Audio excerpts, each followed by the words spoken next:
Good evening. Today, the Pope was accused of helping to cover up the appalling child abuse of up to 200 deaf children in Wisconsin, while working in his previous post as Cardinal in the Vatican. The future Pope was told about the abuse allegations in the 1990s, according to church files released today as part of a US lawsuit. No action was taken against the abuser, Father Murphy, who had written to the future pontiff pleading for leniency. The Vatican has denied a cover-up, but Pope Benedict XVI is now under more pressure than ever before. Here's Peter Marshall.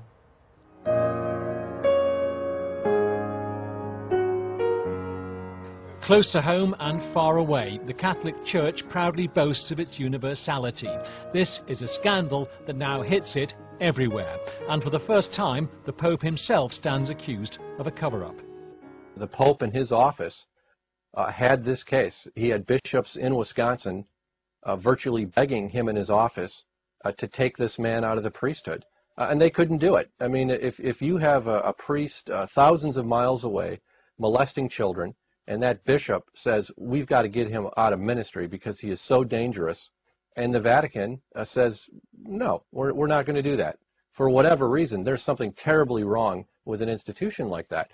The case is that of a priest who worked at a school for deaf children in Milwaukee from the 1950s until 1974. He raped and assaulted over 200 boys. His victims are still asking why the then Cardinal Ratzinger, who's now Pope Benedict, turned away. One of the victims was Arthur Baczynski. He spent 30 years trying to raise the alarm. His daughter blames Ratzinger. He was the one who handled the sex abuse cases. So I think he should be accountable because he did nothing.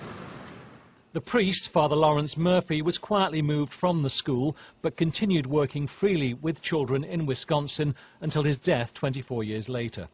What's so damaging about this case for the Pope is the paper trail, letters in the 1990s from Milwaukee's then Archbishop, Rembert Weekland, to Cardinal Ratzinger, who ran the Vatican office adjudicating whether priests should be defrocked.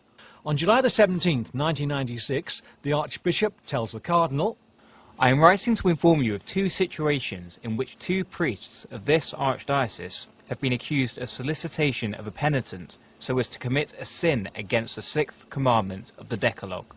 It seems the Cardinal ignored the letter, for 8 months later, on March the 10th, 1997, Archbishop Weekland wrote to a second Vatican official saying, I wrote to His Eminence Joseph Cardinal Ratzinger. My hope was that His Eminence would grant special norms for a penal process in this case. So far, however, I have received no response.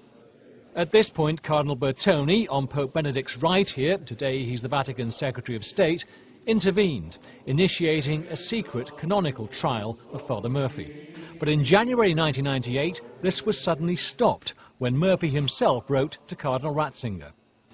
I'm 72 years of age, Your Eminence, and am in poor health. I simply want to live out the time that I have left in the dignity of my priesthood.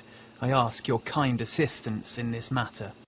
What I think is most extraordinary about this Milwaukee case is the way in which the Vatican simply ignored the wishes of an archbishop. Archbishop Rembert Weekland, a man of great esteem, held in great esteem in many parts of the church. It was sort of arrogance on their part, it seems to me, that not to take him seriously when he told them that a priest had to be removed from the priesthood, and they just ignored it. And he was the man, in a sense, the Cardinal Ratzinger, as he was then, was the man responsible for this. This is becoming a papal Watergate, with Pope Benedict in the role of President Nixon.